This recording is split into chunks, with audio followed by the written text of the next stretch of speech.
Bien, bonjour à tous. Donc aujourd'hui, je vous emmène en baie de Somme, et dans la Picardie.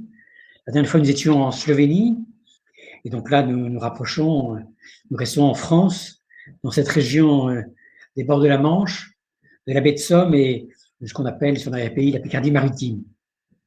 J'avais intitulé ma conférence, mon propos, une symphonie de couleurs en demi-teinte. Parce qu'effectivement, vous le noterez, vous le voyez sur cette diapositive, on n'est pas en Méditerranée, on n'est pas sur l'océan, on est sur les bords de la Manche. Et donc les gris, les bleus sont des bleus gris, les verts sont des verts doux, des verts tendres, le sable est clair, le ciel se confond avec la mer. Vous le voyez sur cette diapositive, une espèce de confusion qui s'opère entre le ciel, le sable, la mer, les galets. Donc tout cela donne effectivement une ambiance très particulière que je vais essayer de vous faire partager et j'espère que vous serez sensibles. Je ne sais pas si certains d'entre vous connaissent, j'espère que ce sera pour certains d'entre vous une découverte de cette région, de la baie de Somme et de son arrière-pays, donc cette Picardie maritime, que je vais tenter de vous faire découvrir et j'espère de vous faire aimer cette région. J'introduis par cette phrase qui m'a paru intéressante de Colette qui a séjourné, et j'y reviendrai d'ailleurs dans mes propos, à plusieurs reprises en bordure de la baie de Somme, au Crotoy. Et cette phrase me semble assez bien refléter ce qu'on peut attendre de cette région. Ce doux pays, plat et blond, serait-il moins simple que je l'écris au départ, d'abord? Donc effectivement, on voit bien que il faut pénétrer, c'est une région dans laquelle il faut prendre le temps d'y pénétrer pour en découvrir tout le charme, les aspects, y être sensible. Donc effectivement, Colette, c'est dans son ouvrage, mais j'y reviendrai, Les Vrilles de la Vigne, dans un chapitre intitulé En baie de Somme, qu'elle décrit cet estuaire de la Somme de manière assez poétique, et vous le verrez, j'en parlerai plus précisément. Donc en effet, je vais vous présenter la baie de Somme, dans une approche géographique, mais également en décrivant ses caractéristiques. Et puis, ce territoire qui est en bordure au nord de la baie de Somme, qu'on appelle le Marcanterre, les dunes du Marcanterre, qui est aujourd'hui un parc ornithologique. Donc on parlera des paysages, de leurs caractéristiques, évidemment de la nature, des richesses naturelles de ces territoires, richesses importantes sur le plan de la faune, de la flore. Et puis on s'écartera un peu de la baie de Somme pour parcourir plus largement la Picardie maritime, la région littorale, qui va au nord de la vallée de l'Authie et de son estuaire jusqu'au sud, en bordure avec la Normandie, la vallée de la Brelle, et là aussi l'embouchure de la Brelle. Et puis nous parlerons de quelques éléments importants du patrimoine architectural de cette région, notamment quelques exemples de l'architecture flamboyante, assez caractéristique, qu'on trouve dans cette région. Et puis, pour ceux qui ont suivi mes présentes conférences, vous savez que je fais souvent appel au regard des peintres et des écrivains. Donc là, vous verrez effectivement souvent les peintres qui se sont attardés dans cette région, qui ont peint cette région, et puis aussi des écrivains. J'évoquais Colette, Victor Hugo, Anatole France. Donc je ferai parler, j'utiliserai le regard de ces peintres et de ces écrivains pour vous décrire en effet ces milieux et ces paysages et leur beauté. La Picardie maritime, donc c'est cet espace, ce territoire entre au nord la vallée de l'Authie, l'estuaire de l'Authie, qui est frontalier avec le Pas-de-Calais, et puis au sud la vallée de la Brelle. Aujourd'hui, vous le savez, la Picardie, et donc la Picardie maritime, anciennement Picardie, a été aujourd'hui fusionnée et fait partie de la région des Hauts-de-France. Et donc, vous voyez sur cette carte, les baies de Somme se situent au centre de cet espace, donc entre la vallée de l'Authie au nord, la vallée de la Brelle au sud, et en son centre, la vallée de la Somme, avec cet immense estuaire de la baie de Somme. L'arrière-pays, c'est au nord, c'est deux grands plateaux. le plateau du Ponthieu, au nord de la vallée de la Somme, et le plateau du Vimeux, au sud de la vallée de la Somme. Et à l'arrière de ce territoire, c'est la ville d'Aville, sur les bords de la Somme, qui ferme ce territoire de la Picardie maritime. Cet espace a fait l'objet de nombreuses protections. La baie de Somme est aujourd'hui très protégée pour ses richesses paysagères, mais aussi faunistiques. Et puis cet ensemble, ce territoire, tel qu'il est figuré sur la carte, là, fait l'objet aujourd'hui d'un parc naturel régional. C'est donc un espace préservé, mais qui n'est pas figé, comme sont les parcs régionaux. Ce sont des espaces sur lesquels on a reconnu la qualité paysagère, patrimoniale, naturelle, et donc qui nécessitent une gestion particulière, des contraintes pour préserver, maintenir le développement, mais le maintenir dans des conditions qui préservent les qualités paysagères et patrimoniales de ce territoire. Ce parc régional est relativement récent, il a été créé l'année dernière, c'est le 56e des parcs naturels régionaux de France, mais il reconnaît effectivement les caractéristiques paysagères, patrimoniales, architecturales de ce territoire, avec en son centre la baie de Somme et la vallée de la Somme. On est, vous voyez sur la carte, j'ai mis une petite carte sur le côté pour situer par rapport à la région parisienne. On est à un peu plus de 200 km de Paris, donc on est dans une proximité de la région parisienne, 200 km, dans un espace, comme vous avez vu sur la photo d'introduction, assez dépaysante par rapport à ce qu'on pourrait attendre dans un rayon proche de la région parisienne. La baie de Somme, en fait, c'est une sorte d'éclat dans la fracture du continent, de l'Europe, continent européen, qui a insularisé la Grande-Bretagne. On voit effectivement, il y a environ un peu plus de 100 millions d'années, la mer s'est avancée dans un détroit et donc insularisant la Grande-Bretagne. Et donc donne lieu à la Manche, qui constitue aujourd'hui une sorte d'entaille entre les falaises de Normandie, qui vont se prolonger, et on le verra jusqu'à proximité de la baie de Somme, et puis les falaises, bien sûr, de l'autre côté de la Manche, les falaises qu'on trouve sur la côte anglaise. Sur le littoral de la France, ce qui est intéressant, c'est qu'on voit que cette ligne du rivage qui est amorcée par les falaises va, dans la Picardie, un peu au sud de la baie de Somme, évoluer, s'écarter du littoral pour laisser la place à une falaise qu'on appelle morte. De la falaise vive, on est passé à une falaise morte à l'arrière du littoral, et qui va border effectivement les deux plateaux du Ponthieu au nord de la vallée de la Somme et du Vimeux au sud de la vallée de la Somme. Et donc, il en est résulté, au niveau du débouché de la Somme sur la mer, un très large estuaire. Cette fameuse baie de Somme, qui couvre une surface très importante et qui est toujours en perpétuelle évolution géologique.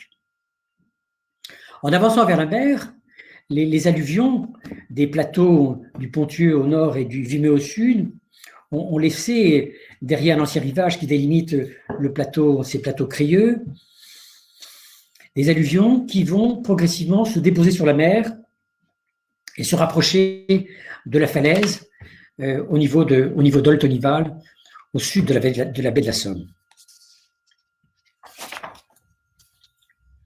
Le grand site de la baie de la Somme, aujourd'hui, qui est très largement protégé pour ses paysages, mais également ses richesses naturelles, est fait de grands horizons de lumière, de ciel, de nuages, de marées, de vent.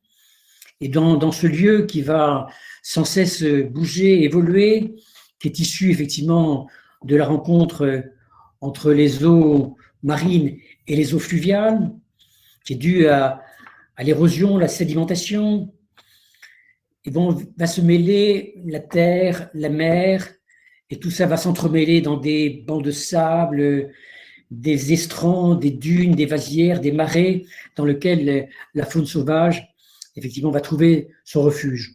On voit sur ces diapositives comment les falaises qui viennent de Normandie vont progressivement rencontrer le rivage, et puis, dans le fond, c'est effectivement le territoire de la baie de Somme. Le territoire de la baie de Somme, c'est une immensité gris-beige, donc ces nuances très douces, ondulantes, qui va s'étendre jusqu'à l'horizon, depuis au sud de la pointe du Hourdel, à celle au nord de Saint-Quentin-en-Tourmont. C'est une immense étendue de sable et de vases dont les reflets vont changer à chaque moment. À l'arrière de la baie, les différents vers, des molières, des présalés, forment des sortes d'îlots de brume, comme s'il s'agissait de mirages. Et dans cet estuaire, effectivement, de plus de 7000 hectares, la Somme, la rivière Somme, va se mêler à la Manche dès que la marée des Vivaud débarque à une vitesse particulièrement impressionnante, plus de 4 mètres par seconde. Mais je vais laisser Colette, dont j'ai parlé en introduction, décrire la baie de Somme. En effet, durant 5 étés de suite, à compter de juillet 1906, Colette séjourne au Crotoy, dans la villa Belle Plage que loue son amie Missy, la fille du duc de Morny, demi-frère de Napoléon III. C'est là qu'elle va écrire plusieurs chapitres en baie de Somme, partie de pêche, de son roman Les Vrilles de la Vigne, qu'elle va dédier à son ami Léon Hamel. Son roman paraît en novembre 1908, sous la signature de Colette Willy, dans la vie parisienne. C'est aussi au Crotoy, où elle a passé 5 étés, qu'elle va commencer à écrire La Vagabonde. Donc je vais la laisser décrire, je vais emprunter à Colette, effectivement, ces mots pour décrire la baie de Somme. Le soleil peut se coucher tranquillement au-delà de la baie de Somme, désert humide et plat, où la mer, en se retirant, a laissé des lacs oblongs, des flaques rondes, des canaux vermeils, où baignent les rayons horizontaux du soleil. La dune est mauve, avec une rare chevelure d'herbes bleuâtres, des oasis de liserons délicats, dont le vent déchire, dès leur éclosion, la jupe parapluie veinée de rose. Et je poursuis.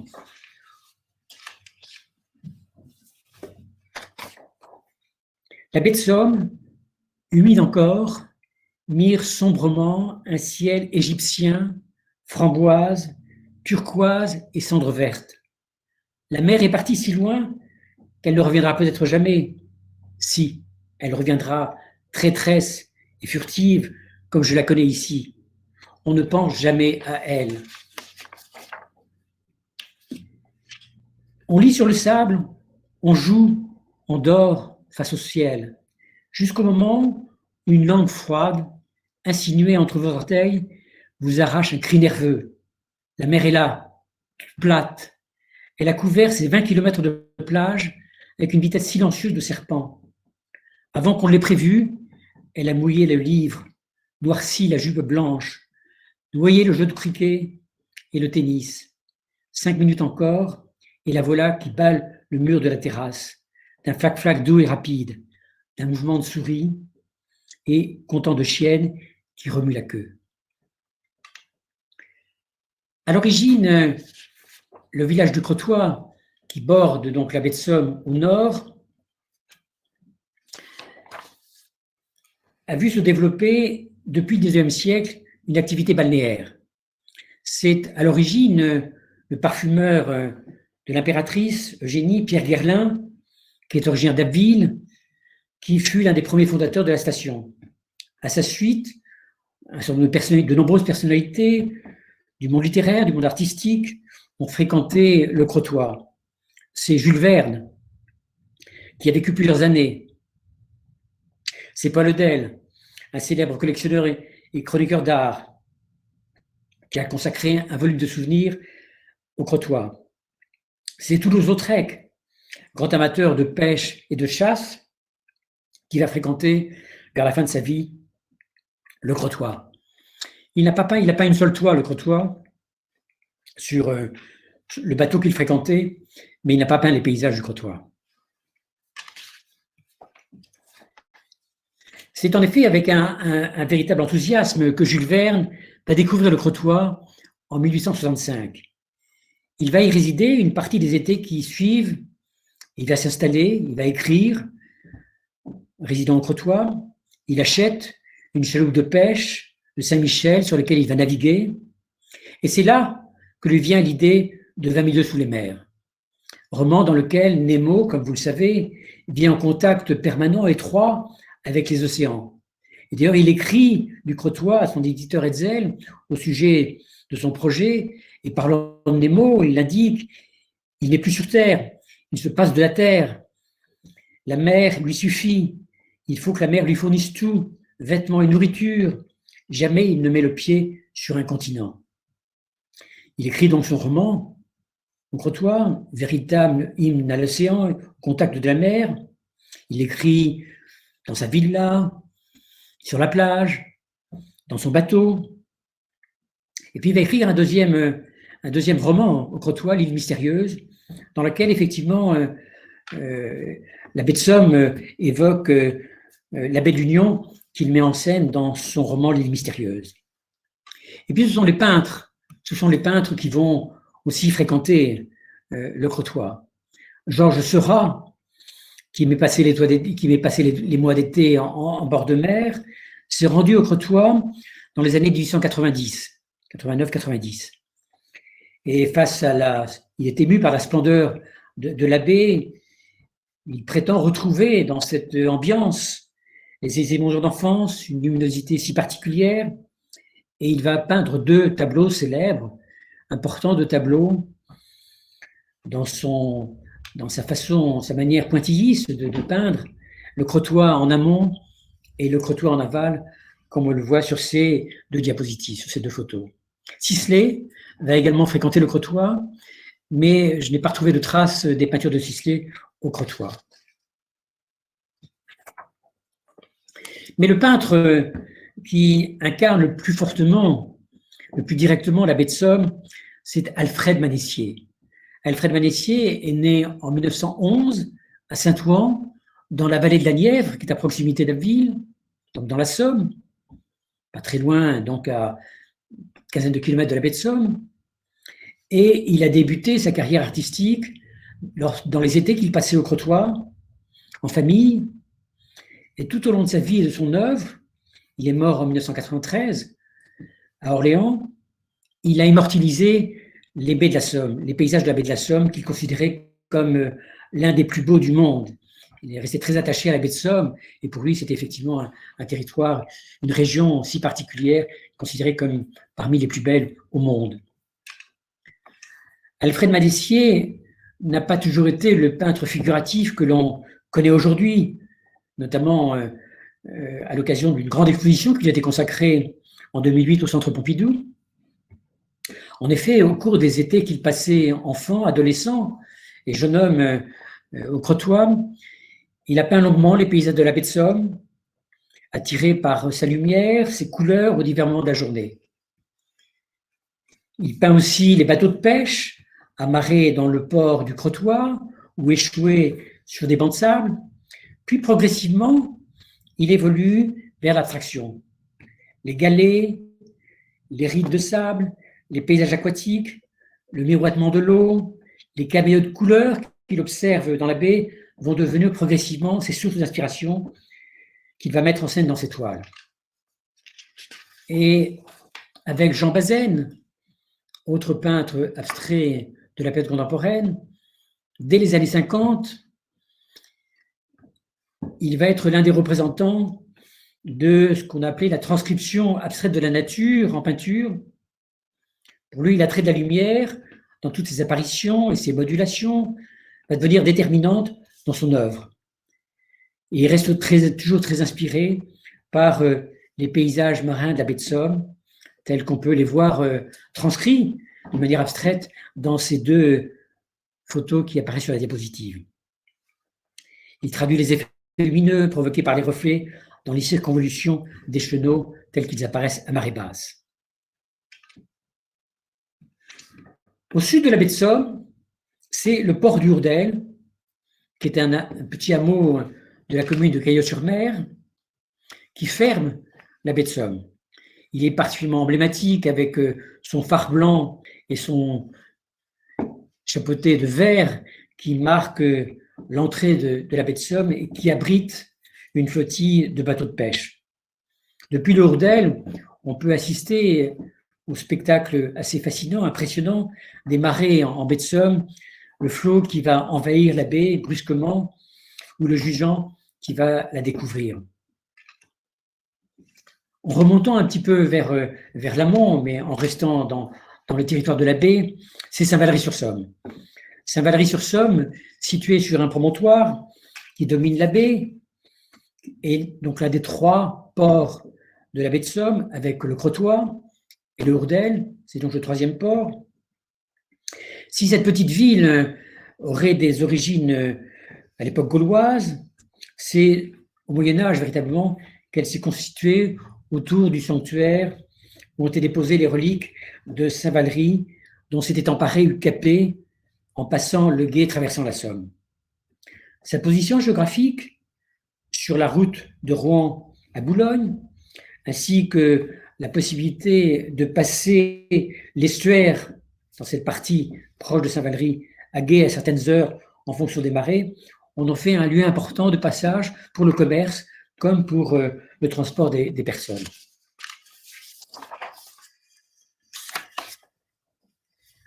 Mais en fait, c'est surtout le fait que de ce port soit parti Guillaume le Conquérant en septembre 1066 pour la conquête de l'Angleterre. C'est ce départ de Guillaume le Conquérant qui va rendre célèbre Saint-Valery. Et à l'époque, Saint-Valery était fortifié, il y avait des fortifications. Il n'en reste aujourd'hui que quelques vestiges, la porte Guillaume, la porte de Nevers, et puis le Tour de Pierre, où Jeanne d'Arc aurait été détenue. Et l'église paroissiale de Saint-Martin a été construite au XIIIe siècle dans ce décor, cet appareillage de silex et de pierre calcaire, technique qu'on va voir souvent dans ces églises de cette région du littoral picard. On va les retrouver dans de nombreuses églises, cet appareillage très caractéristique, assez spectaculaire, de mélange de silex et de pierre calcaire. Sa position, la position de l'église sur le rempart de la ville, haute, et son clocher lui donne effectivement un aspect assez majestueux.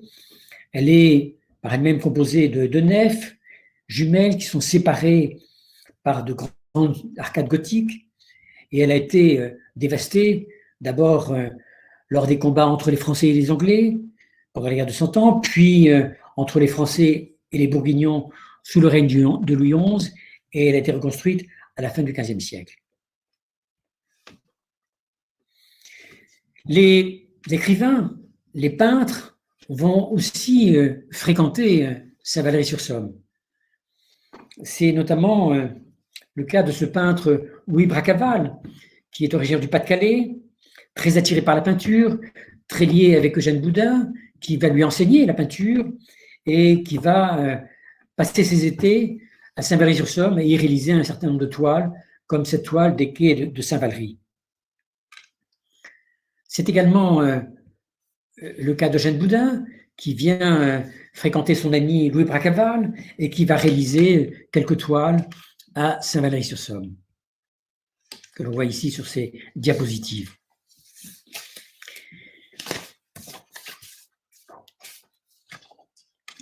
C'est aussi Edgar Degas, qui est aussi très lié avec Louis Bracaval, qui va passer quelques étés chez lui et va également réaliser quelques toiles de la région, en particulier de Saint-Valery-sur-Somme, comme on le voit sur la diapositive de gauche.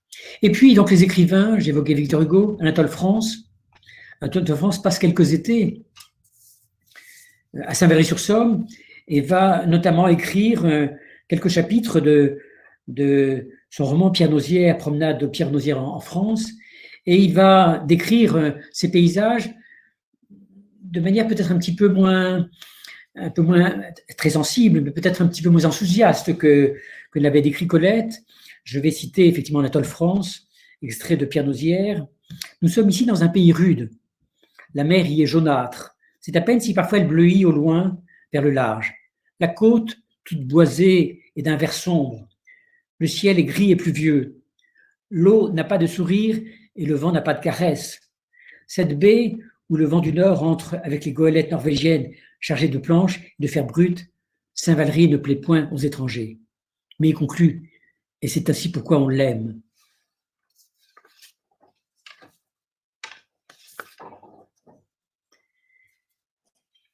Mais la baie de Somme, c'est aussi une faune très importante. Faune sauvage, mais également des moutons, des brebis. Ce sont quelques 3600 brebis, 2000 agneaux qui pâturent les fameux présalés de mars à décembre. Les présalés, qui sont ce qu'on appelle aussi les molières, sont ces parties hautes de la baie couvertes par la mer seulement lors des grandes marées. Et donc, on va se développer une flore très caractéristique sur laquelle vont pouvoir pâturer ces fameux moutons ou brebis de présalés. Par leur pâturage, ces moutons vont contribuer activement au maintien de la qualité paysagère de la baie de Somme. Ils sont aujourd'hui devenus partie intégrante du paysage. Ils cohabitent de manière harmonieuse avec les autres nombreux animaux qui vont fréquenter la baie de Somme, mais aussi les utilisateurs de la baie, les pêcheurs, les touristes qui se promènent en baie de Somme. Et quand la baie de Somme, quand la mer se retire sur la baie de Somme, on voit apparaître sur les bancs de sable ces fameux phoques qui se hissent sur le sable. Ils sont parfois près d'une centaine, installés pour un temps de repos avant la marée suivante. Avec le retour des flots, ils repartent à la pêche. On observe ainsi en baie de Somme deux espèces de phoques. Le phoque gris, plus foncé, et le phoque veau marin. Le gris est plus mobile. Il peut aller chasser très loin au-delà de la baie, au milieu de la Manche ou de la mer du Nord. Le terrain de jeu du veau marin, lui, en revanche, est plus centré sur la baie. Mais la baie de Somme, c'est bien sûr un magnifique refuge pour les oiseaux migrateurs, un havre sur les trajets entre leurs sites de nidification au nord de l'Europe et d'hivernage méridionaux africains. C'est un indispensable asile pour leur permettre de se reposer, de s'alimenter avant de reprendre la route vers le nord ou vers le sud dans leur migration. On a pu recenser plus de 300 espèces d'oiseaux qui fréquentent la baie. Ce sont les hirondelles qui font une halte avant de rejoindre l'Afrique occidentale, au terme de leur migration. Ce sont les bécassos au bec noir, les oies cendrées venus de Scandinavie, les chevaliers gambettes, pattes oranges arrivés d'Allemagne ou de Pologne, les vanneaux huppés qui viennent de Hollande, les canards pilés qui viennent de Russie. C'est toute une Europe de la faune d'oiseaux qui fréquente la baie de Somme.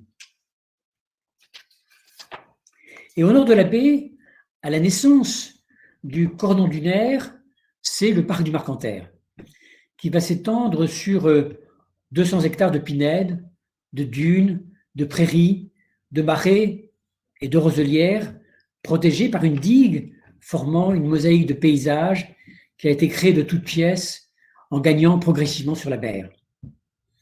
Il y a une soixantaine d'années, le propriétaire de ces lieux, Michel Janson, a fait construire un polder pour y cultiver, comme aux Pays-Bas, des tulipes et des jacinthes.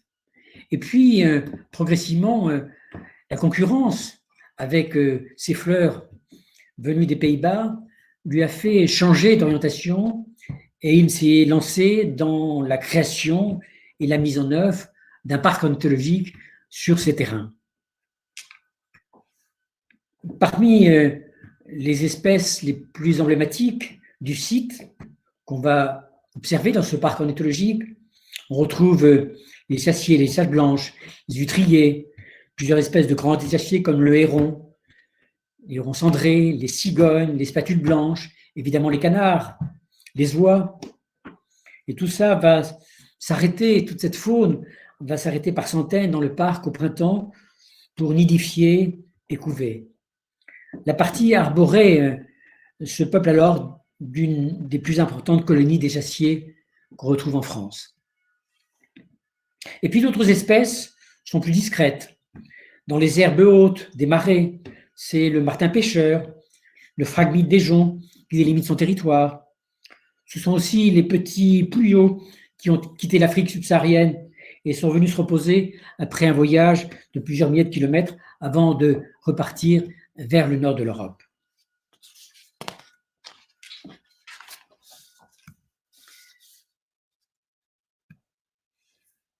Pardon, j'étais un peu vite. En remontant vers le nord, au-delà de la baie de Somme, vers l'estuaire de l'Authie, vers la vallée de l'Authie, c'est tout un cordon dunaire qui relie la baie de Somme à la baie d'Authie et qui va s'étendre sur plus de 3000 hectares de nature vierge, des dunes, en marge des routes et des constructions de quins et de formations qui sont installées là, et donc avec des dunes impressionnantes, dunes qui peuvent atteindre 20 à 30 mètres de haut. Tout un paysage dunaire très impressionnant, avec une flore très caractéristique qu'on va retrouver après, plus au nord, au-delà de la vallée de l'Authie.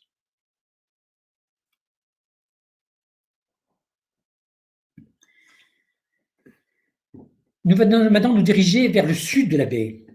À une quinzaine de kilomètres au sud de la baie, la falaise morte qui s'est progressivement écartée de la mer va donc laisser place entre la mer et cette falaise morte, des bas-champs, et puis progressivement elle va céder la place à la falaise vive, à Oltenival, qui va ainsi se poursuivre jusqu'en Normandie.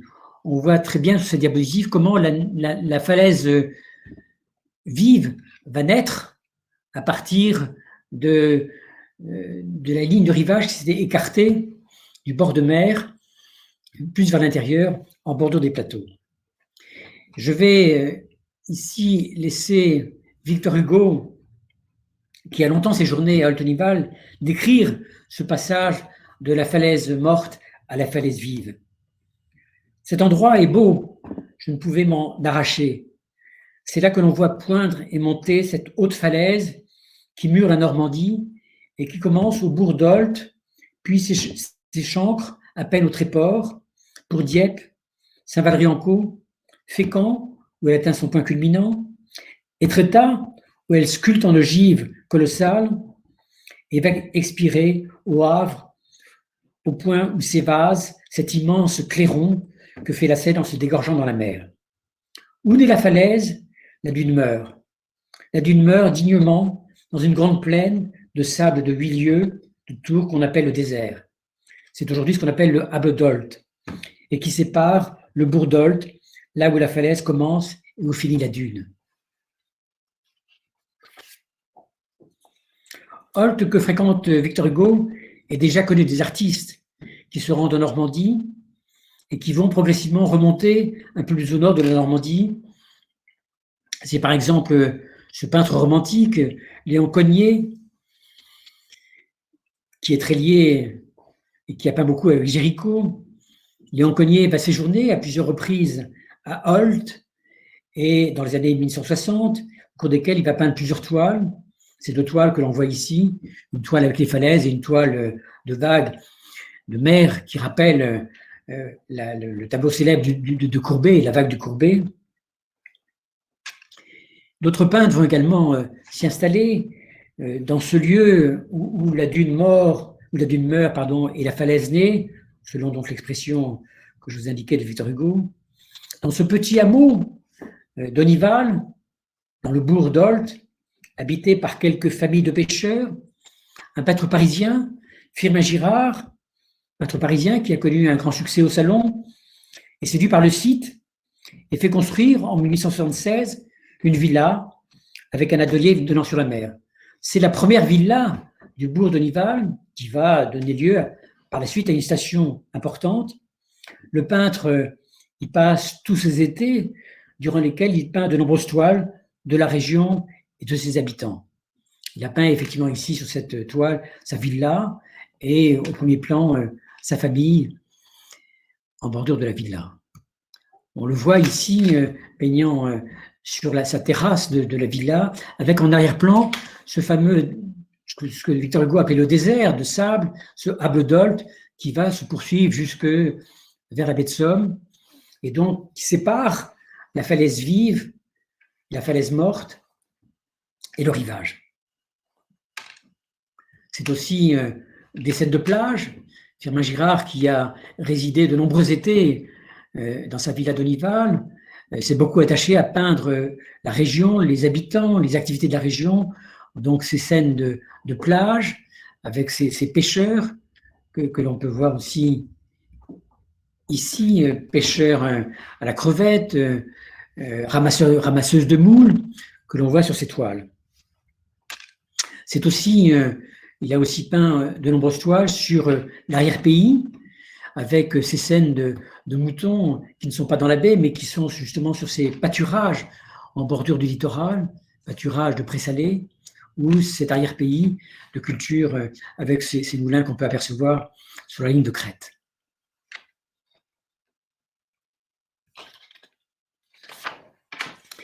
Nous allons maintenant descendre plus au sud pour rejoindre l'embouchure de la Brelle qui ferme au sud ce littoral picard. On traverse d'abord effectivement entre Holt et l'embouchure de la Brelle, on traverse une petite encrure des falaises dans lequel se trouve ce qu'on appelle le bois de Cise et un petit hameau qui s'est construit en bordure de la mer. Et puis on rejoint la Brelle et son embouchure qui va constituer la séparation entre la Picardie et la Normandie. Dans l'échancrure des falaises, au niveau donc, de l'estuaire de la Brelle, sont développées de part et d'autre de la rivière la station balnéaire au nord de Mers-les-Bains, la ville du Tréport au sud et légèrement en amont, la ville d'Eu. Ces trois communes, Mers-les-Bains, le Tréport et Eu, formant aujourd'hui une même agglomération.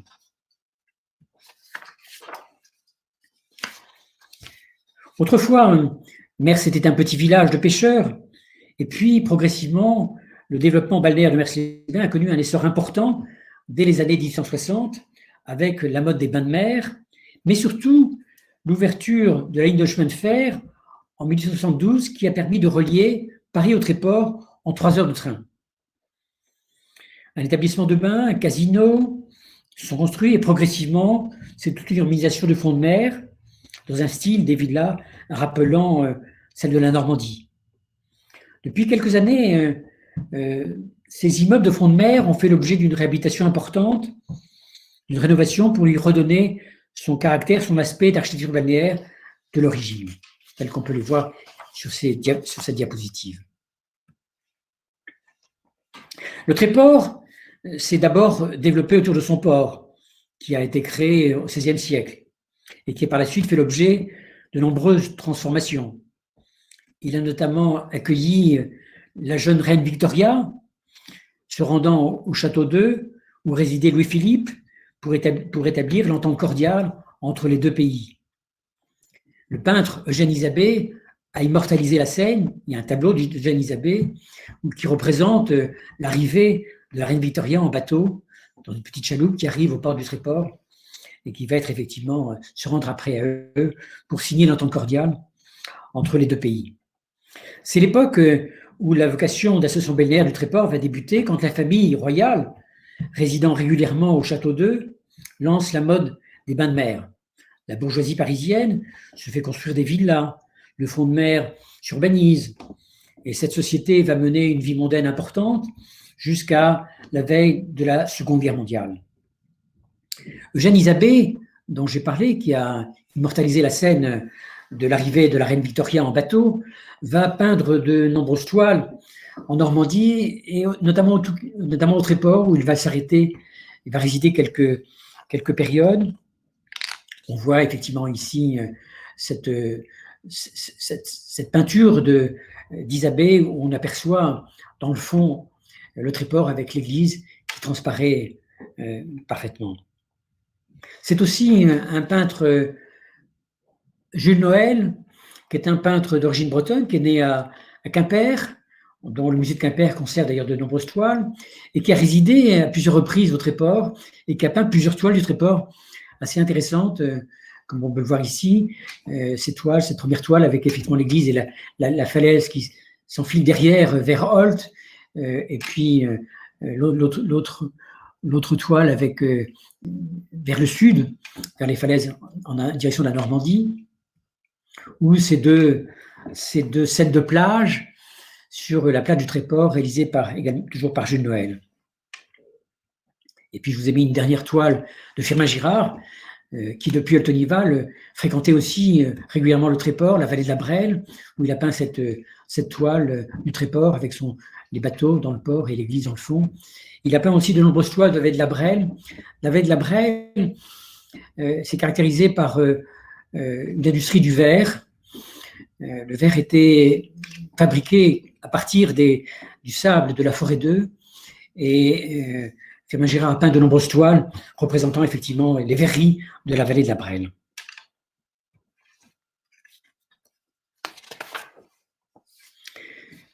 J'en viens maintenant à quelques éléments architecturaux de la région caractéristiques de cette architecture gothique flamboyante que l'on trouve dans cette région de la Picardie-Maritime. C'est d'abord l'église abbatiale Saint-Vulfranc d'Abbeville, construite à la fin du XVe siècle, qui est un exemple particulièrement significatif, important du style gothique flamboyant, même si son portail, lui, est plus tardif, il date de la Renaissance.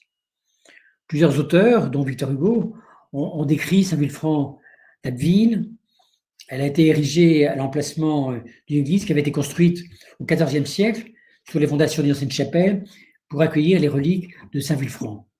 Et on voit la façade sur la partie gauche de la diapositive et une toile d'Eugène Boudin représentant la cathédrale Saint-Vulfranc d'Abbeville dans la partie droite de la diapositive. L'abbaye de Saint-Riquier. L'abbaye de Saint-Riquier, abbaye située dans le Ponthieu, donc à l'arrière-pays, un peu en arrière, une dizaine de kilomètres du littoral, est tout à fait caractéristique de cette architecture flamboyante. Était à l'origine un monastère bénédictin qui va perdurer jusqu'à la Révolution française. Et les origines de sa fondation sont relativement obscures, même si on a l'air de considérer qu'il s'agirait d'initiative de l'abbé Angilbert, qui serait le gendre de Charlemagne et qui aurait fondé cette abbaye bénédictine à Saint-Riquier.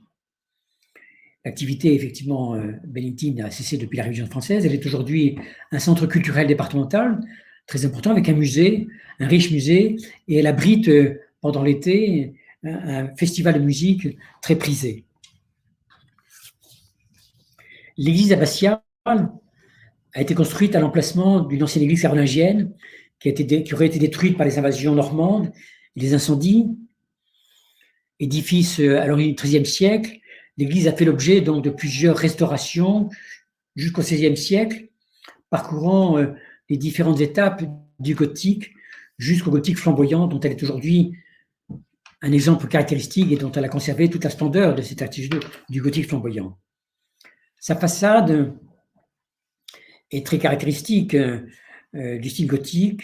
Le tympan du portail central, plus majestueux, est décoré avec une grande profusion, comme on peut le voir effectivement sur ces diapositives. On distingue notamment un arbre de Jessé, avec Jessé dormant dans un fauteuil, et au sommet duquel se trouve la Vierge Marie avec l'enfant Jésus dans ses bras. À l'intérieur, le style est plutôt classique, dans les boiseries, les grilles, la décoration en marbre. La nef comporte 6 travées, dont une sous le clocher. Les 4 voûtes reposent sur des piliers cylindriques avec 4 colonnes engagées. Mais ce qui est très caractéristique, c'est la décoration des nervures, des clés de voûte, des chapiteaux qui sont faits d'une profusion de feuillages enroulés où l'on distingue des feuilles d'érable, des feuilles de vigne, de houblon, de chêne ou de chardon. Tout ça très caractéristique donc, de cette architecture, de ce gothique flamboyant. Troisième exemple de cette architecture gothique flamboyante, c'est la chapelle du Saint-Esprit à Rue, un peu en arrière du littoral, très proche de la baie de Somme, proche de Saint-Riquier, qui a été construite à la fin du XVe siècle. C'est donc ce troisième édifice important caractéristique de ce gothique flamboyant dans la région. La légende de cette chapelle rapporte qu'en l'an 1100, un habitant de cette petite bourgade de Rue découvrit une barque échoué sur le littoral, portant un grand crucifix de bois. Un attelage fut constitué pour le transporter à Ville, mais les bêtes refusèrent d'avancer. Y voyant ainsi un signe du ciel, les habitants de rue placèrent le Christ dans une chapelle du Saint-Esprit sur le bas-côté d'église. Se développa un pèlerinage et on construisit alors, pour le pèlerinage, une chapelle pour l'abriter. C'est donc cette chapelle du Saint-Esprit qui abrite aujourd'hui ce Christ découvert sur la plage. Son décor, pardon, je reviens en arrière.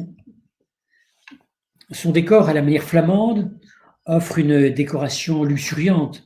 La voûte, un peu comme celle qu'on a vue à Saint-Riquier, est décorée d'un réseau de nervures sculptées et de clés pendantes décorées de statuettes. Le portail de la chapelle, ajouré avec des voussures décorées de scènes malheureusement aujourd'hui qui ont disparu, ou qui ont été mutilées, relate l'histoire du crucifix sous des coquilles de style Renaissance. Les statues qui ornaient les contreforts de la chapelle ont aujourd'hui été déposées à l'intérieur et on peut les observer, comme on le voit sur la diapositive de droite, ici. J'en termine maintenant avec, à proximité de Saint-Riquier, de Rue, dans cette région du Ponthieu, deux châteaux qui m'a paru intéressant également de vous montrer. Le château d'Arry, construit évidemment, comme vous pouvez le voir, au XVIIIe siècle, en briques et pierres, mais qui est un exemple très caractéristique de cette architecture, briques et pierres du XVIIIe siècle. Magnifique château qu'on peut observer à proximité de Rue. Et puis, en remontant un peu plus vers la vallée d'Authie, le château de Régnières-Écluses, château médiéval à l'origine, mais qui était fortement remanié au XIXe siècle par deux architectes importants, deux architectes d'Amiens, les frères Dutoit, qui étaient les élèves de Viollet-le-Duc et qui ont reconstitué une ambiance médiévale dans ce château. Voilà, j'en ai terminé pour ma présentation. J'en termine avec quelques vues de la baie de Somme. J'espère que vous avez été sensible à ces paysages, à l'émotion qu'ils suscitent, ces teintes pastel en demi-teinte, comme j'évoquais, ces gris, ces bleus doux, ces verts, ces mélanges de sable, d'horizon, de ciel. J'espère que vous avez été sensible, pour ceux qui ne connaîtraient pas déjà cette région particulière. Donc j'en termine avec quelques vues à des moments différents de la journée, où parfois le ciel colore ce territoire, ces bancs de sable qui donnent une ambiance très particulière. Voilà, j'en termine maintenant en...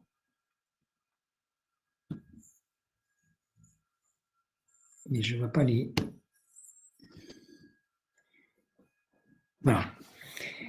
J'en termine maintenant avec les prochaines conférences qui auront lieu dans les jours prochains. Une prochaine conférence lundi prochain sur les Açores, archipel magique des Açores, très caractéristique dans l'océan.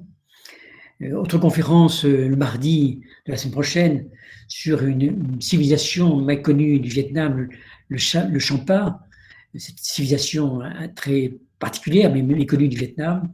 Et puis lundi de la semaine suivante, ce sera une conférence sur Champollion, la naissance de l'égyptologie. Vous savez peut-être que vient de se mettre en place un musée Champollion près de Grenoble, à Vif, à proximité de Visil. Très intéressant musée qui vient de voir le jour. Voilà, j'espère que... Et puis après, ça sera effectivement, je crois, une période un petit peu où les conférences cesseront pour reprendre, j'imagine, à la rentrée, pour laisser le temps des vacances. J'espère que cette découverte de la baie de Somme vous aura intéressé, j'espère que je vous aurai fait découvrir un peu ces caractéristiques, cette sensibilité, si partir de ces paysages qui sont très différents, effectivement, de ce qu'on a pu voir par ailleurs en Méditerranée ou dans les océans. Mais je pense que si on s'y attache, on arrive à déceler la richesse et la grande émotion que procurent ces paysages. Merci beaucoup et j'espère à très bientôt, probablement à la rentrée, dans une prochaine conférence.